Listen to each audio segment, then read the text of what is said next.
Welcome to Old Independence Regional Museum. I'm Terry Crawford, Humanities Educator. Come on in.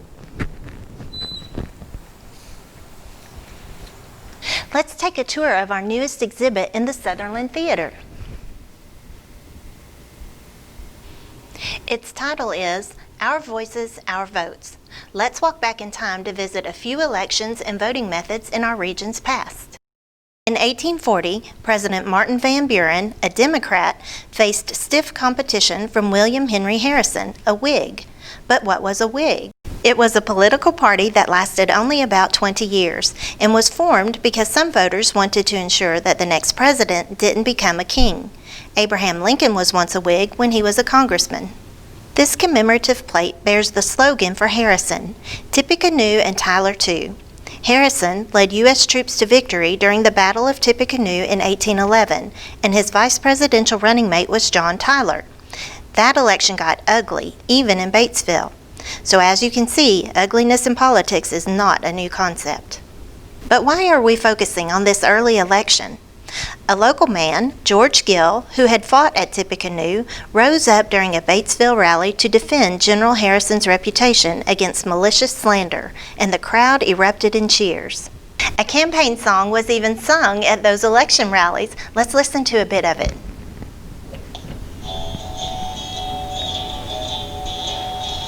Oh, who's heard the great commotion, motion, all the country through? It is the ball rolling on for Tippecanoe and Tyler too, for Tippecanoe and Tyler too. And with him will be little Van as he used the pen, and with him will be little Van. So who won? Harrison. He was the oldest person to assume the presidency at that time, gave the longest inauguration speech in history, and served the shortest term as he was the first president to die in office. Did you know that in 1874 there was a coup to overthrow the Arkansas governor? The Republican Party had split into two factions after the Civil War. Elisha Baxter, former mayor of Batesville and Arkansas representative, ran for governor as a regular Republican, and Joseph Brooks, a reform Republican, ran against him. Baxter won that election, but Brooks challenged the results. When the state legislature didn't take any action, Brooks rallied his men to take over the state house. A series of battles raged, killing over 200 men until President Ulysses Grant declared Baxter the rightful governor. Elections continued to be significant events in the life of Independence County throughout the remainder of the 19th century. Newspapers reported election events. In 1874, the paper stated everyone was in good humor, no drinking or quarreling. In 1886, the Batesville mayor proclaimed that elections would be held at the courthouse. In 1888, editors reminded the public to stop and think before deciding who to vote for. And in 1890, the Labor Party invited voters to gather beside Polk Bayou for a political rally to hear Governor Eagle and gubernatorial candidate Pfizer speak. Supporters were encouraged to bring well-filled picnic baskets and listen to the Wheeler Band play. Did you know that an Arkansan ran for U.S. Vice President in 1928? Joe T. Robinson served in Congress and Senate and as Arkansas governor before running for vice president with presidential candidate Alfred E. Smith.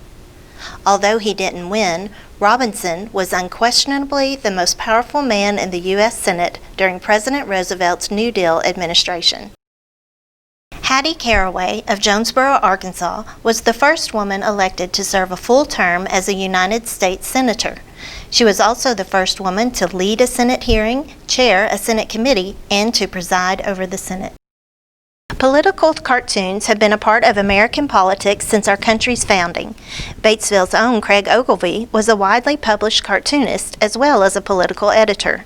This particular cartoon from 1974 satirizes how windy candidates can be, reminding us that some things never change. In 1968, local attorney Bill Arnold was a delegate to the Democratic Convention in Chicago. His family accompanied him to the event. This is a paper dress which Arnold's 14-year-old daughter Beth was given in support of Hubert H. Humphrey. Notice the Triple H design. We are fortunate to live in a nation where democracy functions at all levels of government. We like to have a vote, and there's more than one way to cast a vote.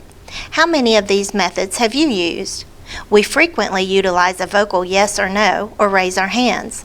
Remember when Senator John McCain issued a thumbs down vote on the Senate floor? How many marbles would it take for a state election? Or how about this 1934 ballot, which instructed voters to cross out or scratch off the names of all persons except those for whom you wish to vote? Today, electronic voting machines are widely used throughout the country. This display includes a variety of election memorabilia. How many elections do you remember? Do you have any mementos?